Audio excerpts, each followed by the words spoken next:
Narito na ang mga pinakamaiinit na balita ngayong tanghali. Tatlong opisyal ng DPWH Bulacan sinibak sa serbisyo dahil sa anomalya sa flood control projects. DPWH makikipag-ugnayan na sa AMLAC para sa pag-freeze ng assets ng mga sangkot sa flood control projects.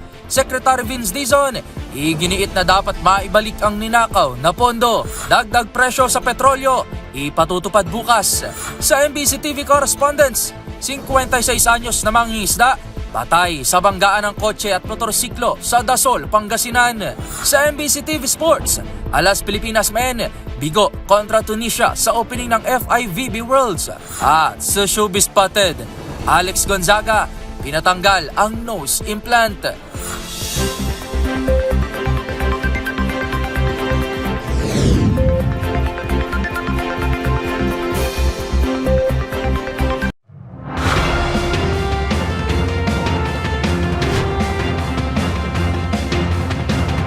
Bawat balita, makabuluhan. Bawat kwento, makapangyarihan.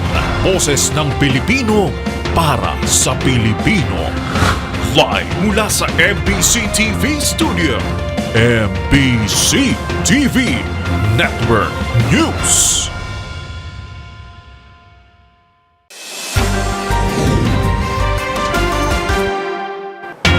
Pilipinas una sa ating mga balita. Sibak na sa kanilang pwesto ang tatlong opisyal ng Department of Public Works and Highways Bulacan 1st District Engineering Office kaugnay ng korupsyon sa flood control projects.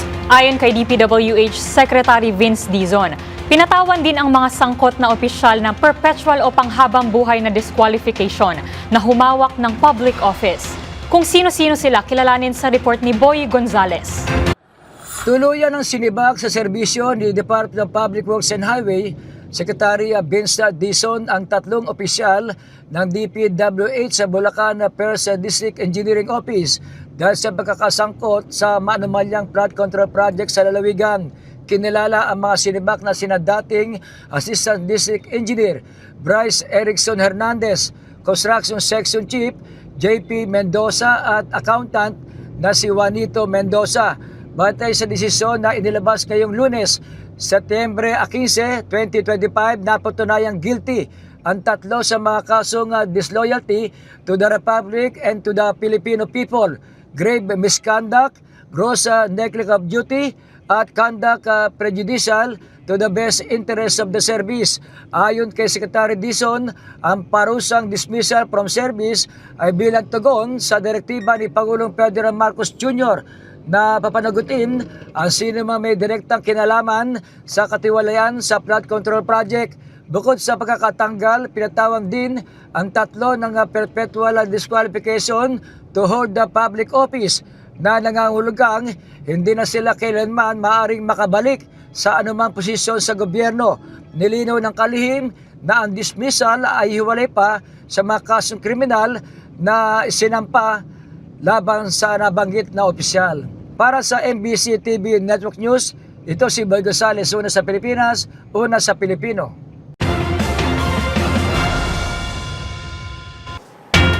Nailipat na si dating Bulacan 1st District Assistant Engineer Bryce Hernandez mula Pasay City Jail pabalik sa kustodiya ng Senado kasunod ng hiling ng kanyang legal counsel sa mataas na kapulungan.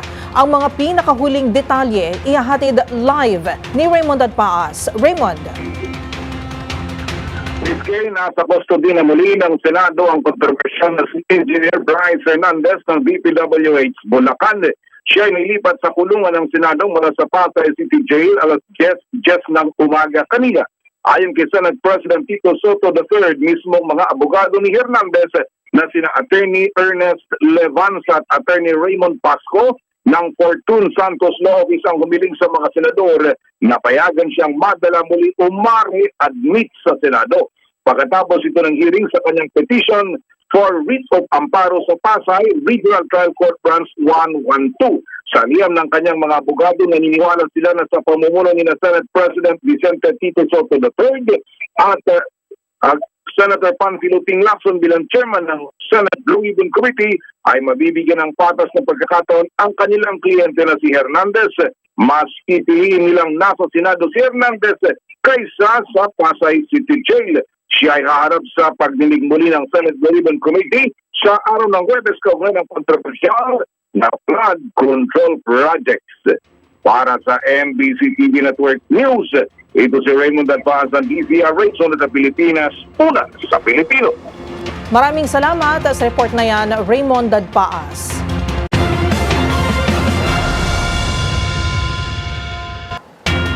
Makikipagtulungan naman ang Department of Public Works and Highways o DPWH sa Anti-Money Laundering Commission para agad na ma-freeze ang assets ng mga individual na sangkot sa flood control fiasco.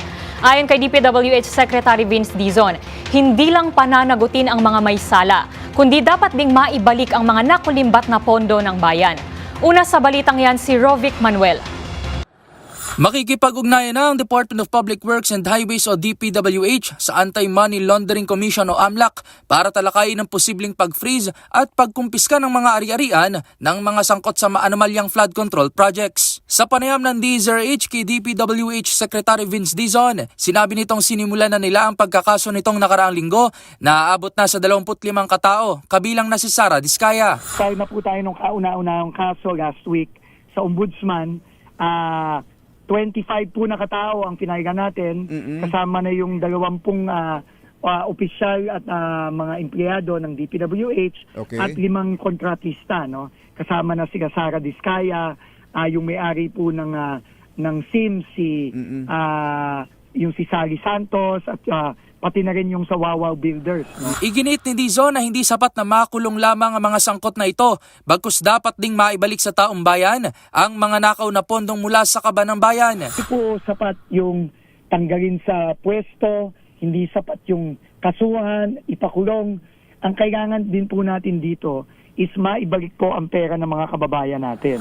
Lahat po ng mga sasakyan, lahat po ng mga pera, lahat po ng mga bahay, pera po ng taong bayan yan at kailangan po mabawi yan. Ayon kay Dizon, ngayong araw ay nakatakda itong personal na magtungo sa AMLAC para mag-request ng asset freeze order. Sakali namang mapatunayan na talagang nakaw ang naturang mga ari-arian ng mga sangkot, kailangan na itong i-force freeze at kumpiskahin. Hihingi rin niya ng clarification si Dizon sa AMLAC dahil base umano sa kanilang legal experts ay hindi na kailangan ng petisyon o kaso para umaksyon ng komisyon. Napakatibay po ng batas natin. Halimbawa po, meron na pong lumabas sa Senate, Blue Ribbon investigation. Kahit wala pa pong petisyon, pwede na pong umaksyon ng AMLAC. Yun po ang ika-clarify natin at idudulog natin sa AMLAC mamayang hapon. Samantala, tiniyak ng kalihim na hindi sila titigil sa pag-file ng kaso sa Ombudsman upang mapanagot ang lahat ng sangkot sa maanomalyang flood control projects. Para sa MBC TV Network News, ito si Rovic Manuel ng DZRH TV. Una sa Pilipinas, una sa Pilipino. Kumpleto na ang itinatag na Independent Commission for Infrastructure ni Pangulong Bongbong Marcos na pamumunuan ni dating Supreme Court Justice Andres Reyes Jr. Pagtitiyak ng Pangulo, didistansya ang ehekutibo sa naturang komisyon upang bigyan ito ng kalayaan na mag-imbestiga. May depensa rin ito kung bakit limitado ang iginawad nitong kapangyarihan dito. Narito ang report ni Leth Narciso. Buo na ang Independent Commission for Infrastructure na mag-iimbestiga sa umano'y anomalya sa flood control projects ng gobyerno. Sa ipinatawag na press conference sa Malacanang, inanunsyo ni Pangulong Ferdinand Marcos Jr. ang chairperson ng ICI sa katauhan ni dating Court of Appeals Presiding Judge at dating Supreme Court Associate Justice Andres Reyes Jr. Una ng pinangalanan ng palasyo ang mga miyembro ng komisyon na kinabibilangan ni na dating DPWH Secretary Rogelio Singson at SGV and Company Country Managing Partner Rosana Fajardo. Tatayo naman bilang special advisor si Baguio City Mayor Benjamin Magalong. Sinagot rin ng Pangulo ang mga kwestiyon sa pagkakasama ni Magalong sa komisyon. Being a good investigator, he had a very, very detailed, very good report already. So he's been working on this for a while. So marami siyang mako-contribute. Tiniyak ni Pangulong Marcos na magiging independent o malaya mula sa impluwensya kahit ng ehekutibo ang gagawing investigasyon ng ICI. Sabi ng Pangulo, magiging limitado lang sa pagtatanong o paghingi ng updates ang kanyang relasyon sa lupon. Tungkol naman sa kapangyarihan ng ICI, Bagamat mayroong subpoena power, hindi nakikita ni Pangulong Marcos ang pangailangan na magkaroon ito ng contempt power. Paliwanag ng Pangulo, hindi naman kasi ito prosecutorial body kundi investigative body. Sa tanong kung bakit 10-year scope ang investigasyon, sabi ni PBBM, kailangan kasing malaman kung ano ang nangyari sa nakalipas na mga taon at kung bakit humantong sa kasalukuyang estado ng infra projects at proseso sa bidding at awarding ng mga ito. Dagdag ni Pangulong Marcos, nagkasundo sila na bibilisan ang trabaho at sa katunayan ay aaraw-arawin na daw ang meeting ng mga ito simula ngayong araw. All of them are in agreement that we have to move very quickly and we have to get something done as quickly as possible. Hindi pwedeng mapanis lahat nitong information na binigay ng taong bayan doon sa isumbong mo sa Pangulo. Para sa MBC TV Network News, ito si Lieutenant Narciso ng DZRH. Una sa Pilipinas, una sa Pilipino. Abiso sa mga motorista, magpapatupad ng taas presyo ang mga kumpanya ng langis bukas September 16. Sa magkakahiwalay na abiso ng mga oil companies, 10 sentimo ang dagdag presyo sa kada litro ng gasolina, habang 50 sentimo naman sa kada litro ng diesel. Tataas din ng 10 sentimo ang kada litro ng kerosene. Epektibo ang pinal na oil price adjustment bukas sa karamihan ng kumpanya alas 6 ng umaga.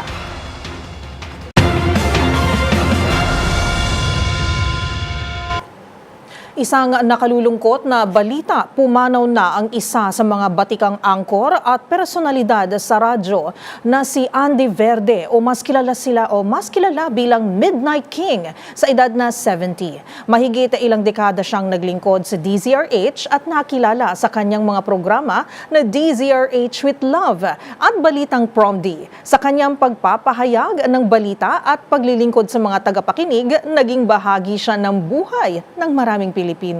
Nagpapaabot ng pakikiramay ang buong grupo ng DZRH, DZRH TV at MBC Media Group at pasasalamat sa paglilingkod at pamana na iniwan ni Andy Verde sa industriya ng broadcasting.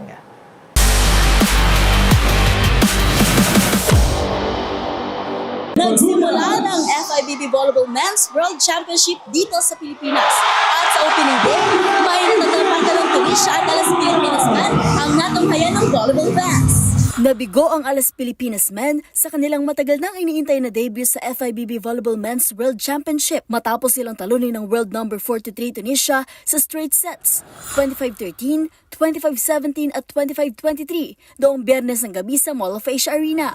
Bilang world rank number 82, hindi nagkulang sa puso ang nationals na pinangunahan ni skipper Brian Bagunas. Matapos ang halos isang taon na pagkakawala sa international scene, matagumpay na nagbalik si Bagunas at nagtala ng 23 points. Subalit hindi ito naging sapat upang maisalba ang kupunan. For me, syempre, nandun yung eagerness ko na bring up yung mga teammates ko na kailangan nandun yung fireness na, yung fire nila na manalo sa game. Then, ayun, pinapakita ko lang sa kanila na kaya natin kahit malakas yung kalaban. Sa unang set, agad na ipinakita ng Tunisia ang kanilang lakas sa pamamagitan ng 12-run run na nagpatahimik sa mga taga-suporta ng Pilipinas sa arena. Sa ikalawang set, natunghayan ang paglaban ng Alas Pilipinas nang mapalapit sa 14-19 dahil sa matagumpay na opensiba ni Jay Desquitado. Gayunman, naging malaking sagabal ang mga error sa net at sa service line na nagpabigat sa kanilang paghahabol. Pinakamatindi ang laban sa ikatlong set kung saan nabuhay ang sigaw at suporta ng mga fans. Sunod-sunod ang atake ni Bagunas habang sumuporta rin ang opensiba si Mark Espejo. Subalit nananatiling disiplinado at matibay ang blocking ng Tunisia at naging kalmado sila sa huling rallies upang tapusin ang laban sa straight sets. Noong third set, nakarecover naman po. Pero yun nga, kinulang. Pero noong mga past days naman po kasi hindi talaga gato yung team. Siguro dahil inunahan lang ng kaba talaga. Pero I hope na makarecover po kami. Mas mabigat na mga kalaban ang naghihintay sa Alas Pilipinas sa Pool A. Makakatapat nila ang kampyon ng Africa at world number 23 na Egypt sa Martes, September 16, bago harapin ang powerhouse Iran na ranked number 13 sa September 18. Sa tingin ko, kailangan ng communication sa isa't isa and kailangan sa ganitong klaseng level ng tournament, kailangan simula pa lang nandun yung eagerness mo manalo. Siguro Mentally ready lang po talaga dapat kami. Kasi physically, skills-wise, parang pantay-pantay naman po talaga lahat nag-training. Pero yung mindset lang po talaga sa loob ng court kung paano ka magpe-perform, paano mo gusto manalo, at yan, paano mo gusto makapuntos, maka-help sa team. Sa ibang laro, pinatunayan ng world number 1 Poland ang lakas nito matapos lampasan ng mahirap na unang set at talunin ng Romania sa 3 sets sa Smart Araneta Coliseum upang umabante sa unang pwesto ng Pool B. Nasa likod nila ang Netherlands na natalo sa Qatar sa 4 na set. Nagtala naman ng malalaking upset sa Mall of Asia Arena nang gulatin ng Portugal ang world number 11 na Cuba, habang pinataob naman ng Bulgaria ang world number 10 na Germany. Habang sweep din ang nakuha ng Slovenia laban sa Chile. Nagtala rin ng historikong panalo ang Turkey matapos talunin ang Japan, ang kanilang unang tagumpay kontra sa Asian powerhouse mula 2016. Sa iba pang laban, nagpabalikwas ang Argentina mula sa 2 set na pagkakaligwak upang daigin ng Finland, habang pinataob naman ng Egypt ang Iran sa Pool A. Mula rito sa Mall of Asia Arena, para sa MBC TV Network News, ito si Mili Borja ng DZRH TV, una sa Pilipinas, una sa Pilipino. Narito pa ang mga balitang dapat ninyong abangan. Senate Majority kinontra ang di umano'y fake news ng panibagong kudeta sa Senado. Sa MBC TV Global, mga opisyal ng Amerika at China nagpulong sa Spain kaugnay ng taripa at operasyon ng TikTok.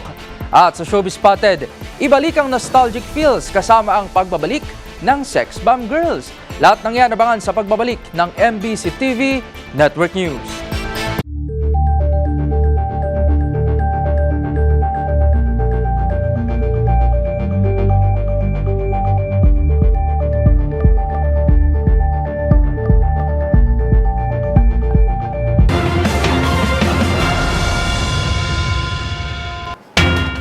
Nagbabala si Senate President Tito Soto laban sa mga nagpapakalat ng fake news kaugnay ng di umano'y panibagong regodon sa Senado, kung saan nakatakda raw itong palitan ni Senator Alan Peter Cayetano.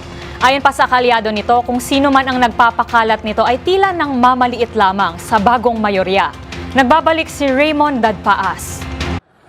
Matibay ang bagong mayorya ng Senado na kinabibilangan ng 15 senador kontra sa 9 na miyembro ng minorya.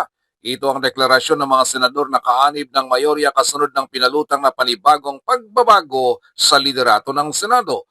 Ayon kay Senate President Tito Soto III, dapat ay mag-ingat ang ating mga kababayan sa pagpapaniwala sa mga ganitong balita.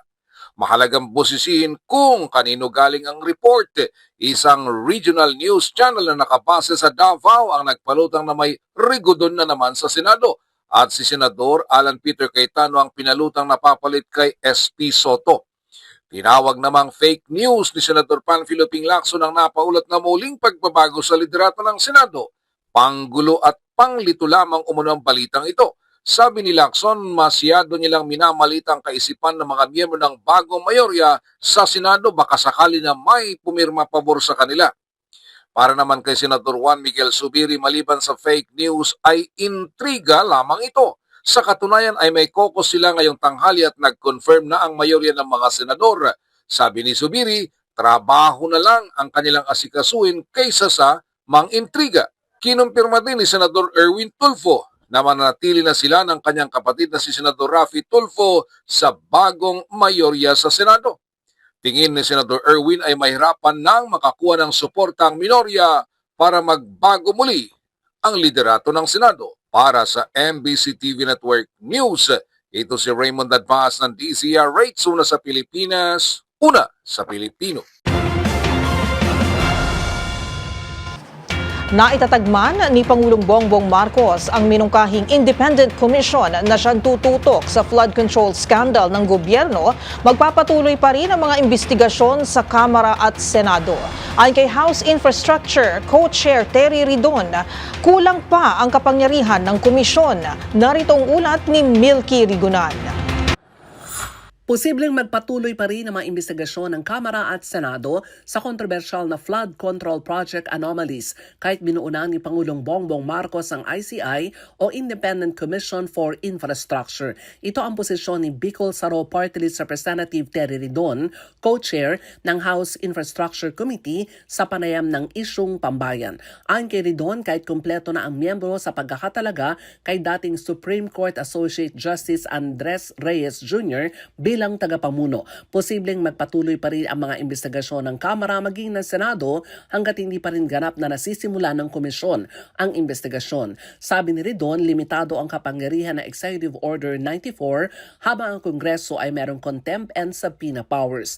Anya, handa rin ang House Infracom na may pagtulungan sa komisyon pero sa ngayon itutuloy muna nila ang mga investigasyon, pagpapatawag ng ilan pang mga resource persons at pagkalap ng iba pang mga ebidensya. Narito si Bicol Saro Party List Representative Terry Ridon, co-chair ng House Infracom. Yun nga din ho yung pagpasok ho ng kahalagahan din po ng pagsisiyasat ng Kongreso at Senado. Bagamat naintindihan natin yung mga concerns din po ng mga kababayan natin na para siyempre parang may impression nga na may conflict of interest dahil mga kasamahan ho natin mga naisasalang dito. Pero kailangan natin alalahanin, ang Kongreso at Senado meron siyang contempt at subpoena powers. No? So, doon po sa mga aspeto na pwede ho niya talagang gawin yung trabaho niya para magsiyasa. At nakita natin ito ngayon, dito sa mga hearings po ng Senado at Kongreso, talaga may mga totoong impormasyon naman din po na nakalkal. Ito pong mga pagdinig po na ito, despite yung pong binabagit natin na concerns relating to conflict of interest. No? So, kaya nga ho, dapat makita ho natin kung paano ho pwede maging complementary yung pong trabaho ng Senado, Kongreso, at ito po nga Independent Commission. Actually, ko, particularly dahil sa limitations ng ICI, baka mas mahalaga ho talaga na magtuloy pa rin po yung trabaho po ng Kongreso at Senado sa pagsisiyasat sa flood control corruption. Samantala, sinabi ni Ridon na hindi kinukonsidera ng komite na maging state witness ang mga diskaya dahil kung tutuusin sila ngayon ang bagong bersyon ni Janet Lim Napoles na bahagi at may mabigat na pananagutan sa kontrobersya ng flood control projects. Para sa MBC TV Network News, ako si Milk Regunan, una sa Pilipinas, una sa Pilipino.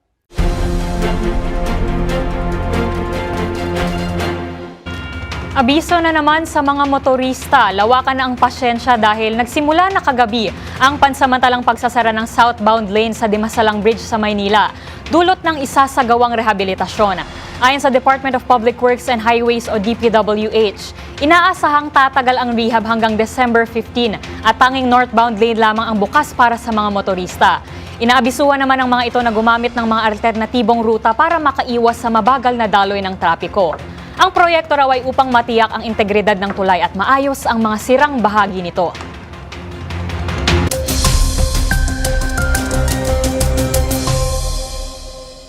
Pilipinas ngayong Lunes ay patuloy po ang makulimlim hanggang sa mga kalat-kalat na pagulan ang mararanasan sa ilang bahagi ng bansa dulot po ng low pressure area o LPA at easterlies. Dito muna tayo sa LPA na nasa kanluran ng Mimaropa region na bagaman ay mababa ang tsansa na maging bagyo ay nasa magdadala ito ng kalat-kalat na pagulan sa halos buong Luzon, kabila na po ang Western Visayas. Habang umiral naman ang mainit na hangin o easterly sa Batanes at Babuyan Islands, kaya asahan din po ang pagulan sa lugar kasama na rin ang Cagayan Valley. Samantala dito po sa bahagi ng Mindanao at Central Visayas ay mas maaliwalas na po ang panahon na may banta pa rin ng mga pagulan pagdating ng hapon o gabi. Manag-iingat po tayo ngayong araw at manatili umantabay sa weather update ng Pag-asa at dito sa DZRH. Ako po si Dustin Bayog ng DZRH TV, una sa Pilipinas, una sa Pilipino.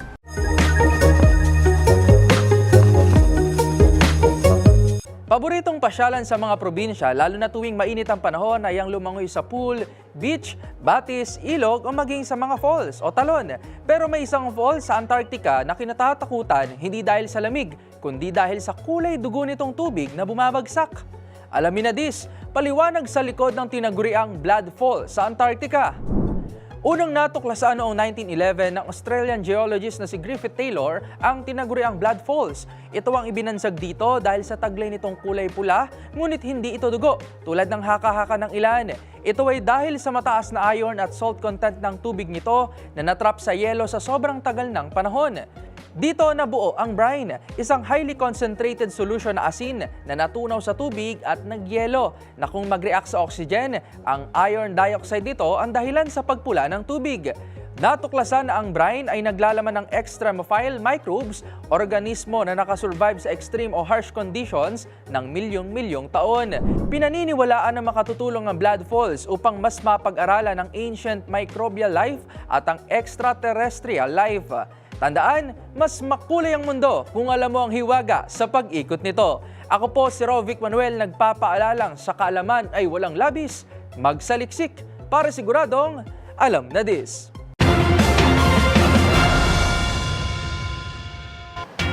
Hands up, Gabriela! Inanunsyo ng Commission on Elections o COMELEC na igagawad nito ang ika-64th na party list seat kay Gabriela Party List First Nominee Sara Elago na siyang kukumpleto sa 20% requirement ng party list membership sa Kamara.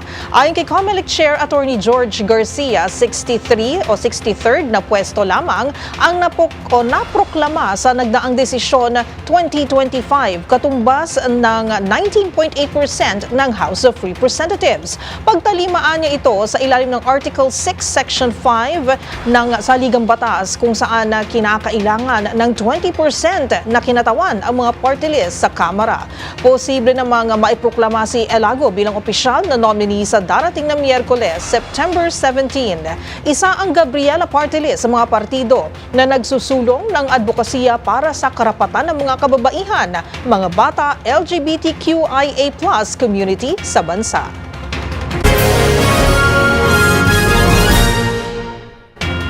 Nagpulong sa Madrid, Spain ang mga opisyal mula sa Amerika at China para pag-usapan ang kalakalan, taripa maski ang operasyon ng TikTok sa US. Habang iniluklok naman sa bansang Nepal ang bago at kauna-unahan itong female prime minister matapos ang mga madugong kilos protesta sa kanilang bansa. Ang mga detalye tinutukan sa Global Headlines Report ni James Galange.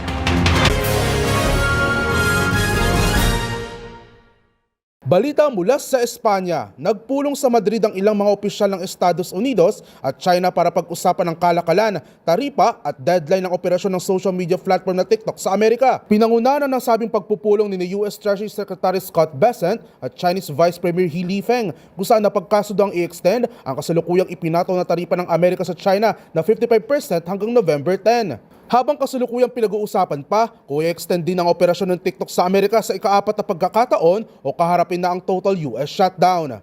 Ito na ang ka-4 na pagpupulong ng dalawang bansa sa loob lamang ng 4 na buwan para ayusin ang umano'y fractured relationship ng dalawa na ituturing na pinakamalakas sa buong mundo.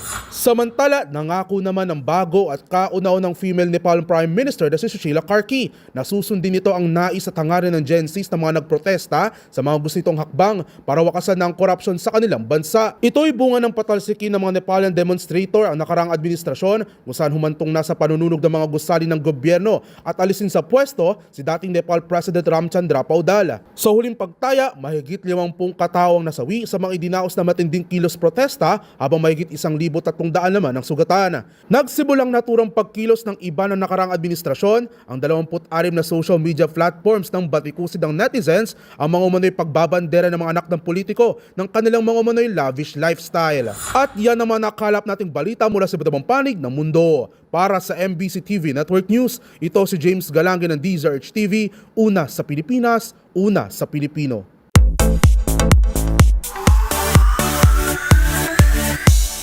Sa mundo ng showbiz, comeback is real na rin para sa iconic Filipino girl group na Sex Bomb.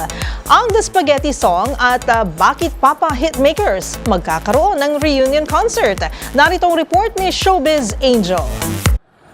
The OGs are back! Humanda ng maki-get out dahil muling magsasama-sama sa isang entablado ang iconic Filipino girl group na Sex Bomb.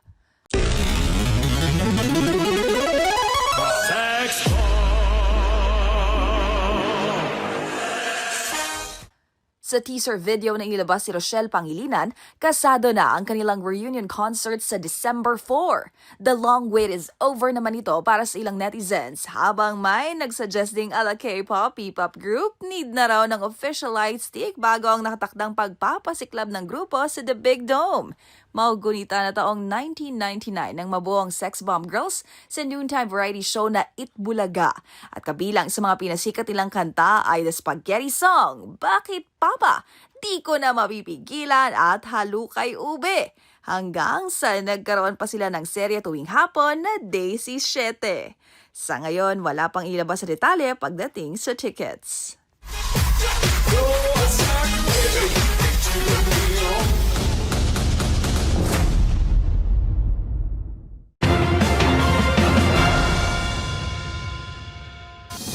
Abangan sa aming pagbabalik, higit 400,000 pisong halaga ng shabu nasamsam sa isang linggong anti-crime police operation sa Bataan. Sa MBC TV Sports, Pinay tennis star Alex Ayala sinubok sa SP Open Quarterfinal sa Brazil. At sa trending and viral show, pictures ng intramural sa isang universidad sa Iloilo. Bakit kaya pinag-usapan sa social media? Yan at marami pang iba dito lang sa MBC TV Network News.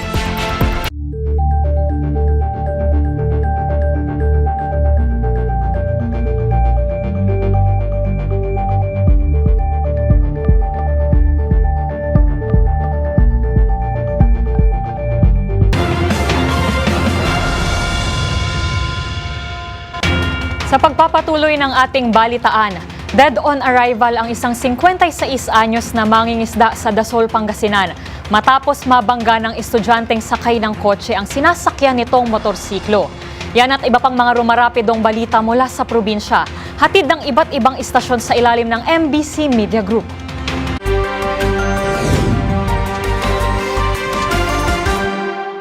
56 anyos na mangingisda patay ng mabangga ng kotse ang sinasakyan niyang motorsiklo sa Dasol, Pangasinan. Hindi na umabot ang buhay sa paggamutan ang biktimang 56 anyos na mangingisda matapos mabangga ng kotse ang minamaneho niyang motorsiklo. Batay sa ulat ni OIC Chief of Police Captain Nobin Kitalig, alas 5:54 ng umaga naganap ang aksidente sa National Road ng Barangay Makalang, Dasol, kung saan binabagtas ng biktimang nasabing kalsada nang mabangga siya mula sa likuran ng kotseng minamaneho na isang 23 anyos na binatang estudyante na residente ng Barangay Fatima in Pantang, Pangasinan.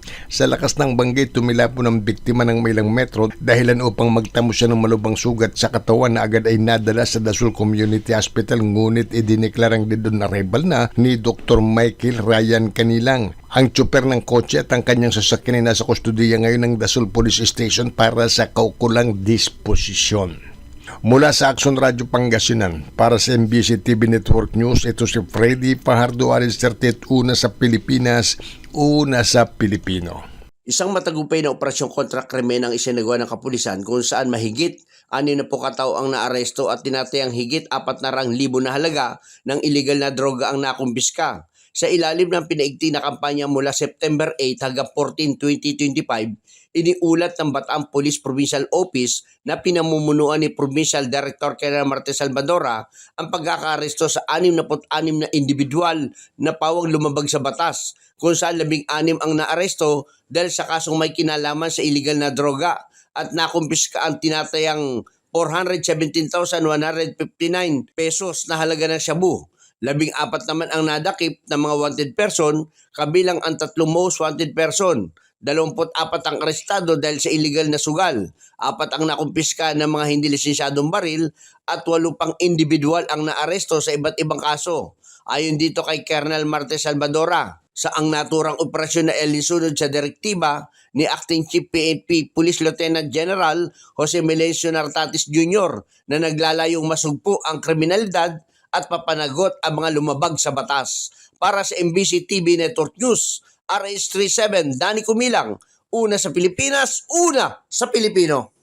Balita mula sa Davao City. Pinalaliman ngayon ng Davao City Police Office o DCPO ang investigasyon upang matukoy kung sino ang responsable sa pagpapakalat ng video footage sa isang minor de edad na gumagamit ng marijuana. Ayon kay DCPO Chief Police Colonel Manan Muarip, posibleng mananagot sa batas ang nagpakalat na naturang video dahil sangkot dito ang isang minor de edad. Maaari itong maharap sa kaso batay sa Republic Act 7610 o Special Protection on Children's Acts Abuse, Exploitation and Discrimination Act at Republic Act 10175 o Cyber Crime Prevention Act of 2012. Dagdag pa ni Colonel Muarib, nagpapatuloy ang investigasyon ng kapulisan upang matukoy ang nagpakalat ng video online, gayon din ang mga posibleng nag-impluwensya sa minor de edad sa paggamit ng ipinagbabawal na droga. Paliwanag ng opisyal, layunin ng hakbang na ito ang pangalagaan ng kabataan at pagpapatibay ng komunidad sa kampanya kontra droga. Matatandaan una ng riskyo ng DCPO ang naturang minor de edad na nag-viral matapos makuha ng video habang gumagamit ng pinatuyong dahon ng marijuana. Para sa MBC TV Network News, ito si June Suter, una sa Pilipinas, una sa Pilipino.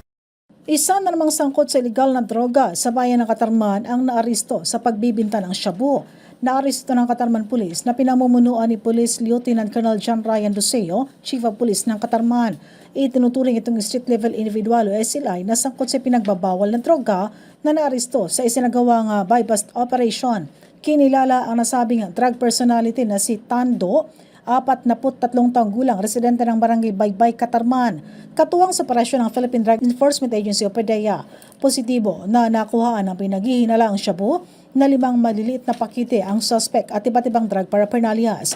Gumamit naman ng police pusher buyer ang otoridad at nang makumpirma, agad itong inaristo. Sa kasalukuyan, nasa kustodiya ng Katarman Police ang nasabing akusado at inihahanda ng kasong paglabag sa Section 5 at 11 ng Republic Act 9165 o Comprehensive Dangerous Drugs Act. Patuloy ang ginagawang monitoring ng Katarman Police laban sa legal na droga at inihikayat ang publiko na patuloy na makipagtulungan sa PNP para agad na maaresto o mahuli ang mga lumalabag sa Republic Act 9165. Mula sa Aksyon Radyo Katarman, para sa MBC TV Network News, RH34 Jane Galit Bantayan ng DZRH. Una sa Pilipinas, una sa Pilipino.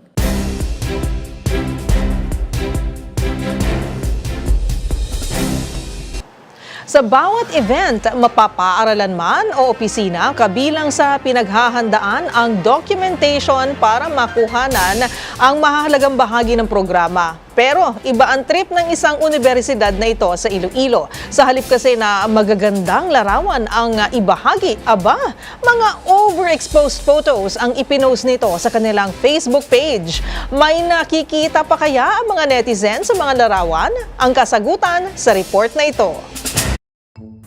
Nakakasilaw, nakakawaw. Yan ang bungad sa isang post ng isang universidad sa Iloilo City para ibida ang second day ng nagaganap na intramural sa paaralan. Pero ang caption, hindi lang pala tumutukoy sa mga kaganapan sa palaro, kundi pati mismo sa larawan na kasama sa post. Halos wala na kasing makita sa mga larawan na kuha ni CJ Romano dahil sa pagka-overexpose nito. Overexpose ang litrato kapag sobrang liwanag nito at tila washed out na ang mga kulay dahil sa sobrang taas ng exposure ng camera o sa pag-edit nito. Gayunpaman, ang mga larawan pa rin na ito ang ipinost ng student government sa page ng University of San Agustin na kinaaliwan naman ng mga netizen. Muntik ng luminaw. Yan ang pabirong banat ng isang netizen. Ang Follow the Trend movement page tila nagtakapang nagtanong kung iyon daw ba ang tinatawag na event highlights. Habang ang isang to, kunwaring nagkomento na kulang pa raw ito sa brightness, na sinigundahan ng isa pa na tila nakulangan din sa liwanag at naghahanap pa ng mas malinaw na version. Ang post na ito ay isang halimbawa ng sarkastikong mga posts para kunin ang interes ng mga tao. Sa ngayon, ito ay may halos 10,000 shares na. Para sa DZRH TV, ito si Rose Babiera.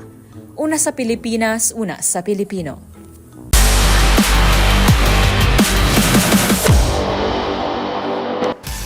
Sa mundo ng tennis, natalo ang Filipina tennis star na si Alex Ayala sa quarterfinals ng SP Open sa Brazil na siyang nagpatigil sa kanyang impressive 7-winning streak. Ang mga detalye sa laro sa report ni Millie Borja. Natalo si Filipino tennis star Alex Ayala kay Indonesian tennis player Janice Tien 6-4, 6-1 score sa quarterfinals ng SP Open noong Sabado sa Brazil. Dahil dito, natapos ang 7 sunod na panalo ni Ayala na nagsimula pa sa kanyang kampeonato sa Guadalajara 125 Open noong nakaraang linggo. Maganda ang simula ng Filipino tennis star nang makabante ng 3-0 sa unang set. Ngunit nagawa ni Tien na makabawi at ipantay ang score sa 3-all. Muli pang nauna si Ayala sa pamamagitan ng isang break, subalit sa huli ay nagkampiyon si Tien, nakasalukuyang world number 130 upang makuha ang set. Maganda rin ang pagsisimula ni Ayala sa ikalawang set matapos makuha ang unang game. Ngunit hindi niya na napigilan ang matinding rally ng Indonesian na tuluyang nagtala ng panalo at pumasok sa semifinals. Iginiit ni Tien na ang kanyang kalma at disiplina ang susi laban sa mas mataas na ranggo na si Ayala, na kasalukuyang world number 61. Ito ang unang pagkakataon ni Tien na makapasok sa isang WTA semifinals. Una nang natalo ni Ayala ang rival na si Yasmin Monsuri ng France at Julia Riara ng Argentina. Kung walang magbabago sa kanyang schedule, inaasahang sasali si Ayala sa Jingshan Open sa China na nakatakda sa September 22 hanggang 28. At sa mga latest updates sa mundo ng sports, para sa MBC TV Network News, ito si Mili Borja ng DZRH TV, una sa Pilipinas, una sa Pilipino.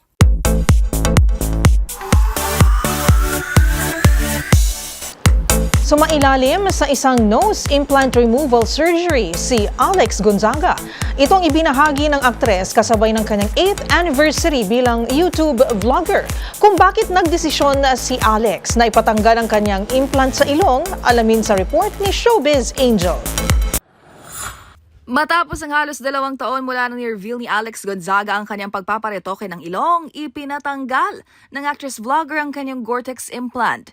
Sa latest vlog ni Alex, ikinuwento niya ang dahilan kung bakit nagdesisyong sumailalim sa nose implant removal surgery. Nila is laging namumula yung ilong ko. And I think iba sa inyo napapansin na yun, namumula siya lalo na kapag malamig, pagpuyat ako, pagod ako, parang ganun. Matapos ang operasyon, makikita namang dumating ang kanyang mister na si Lipa City Vice Mayor Mikey Morada na suportado ang pasya ng misis.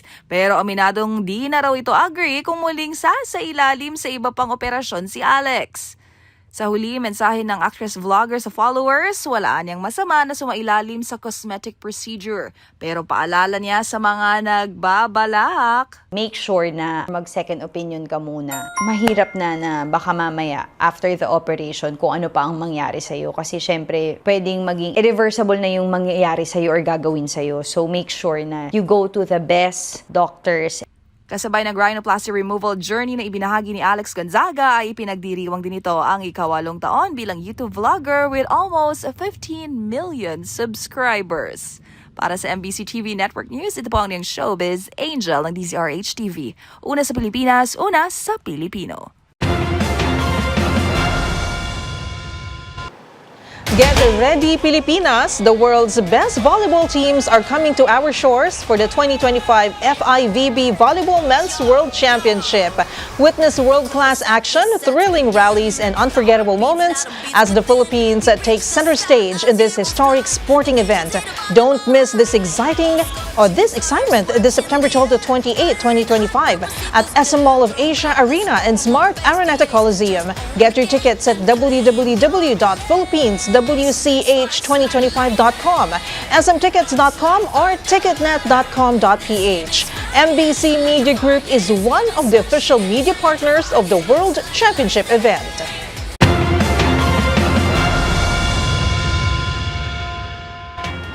At yan ang mga nakalap naming balita ngayong araw ng Lunes. Ako po si Karen Oyong.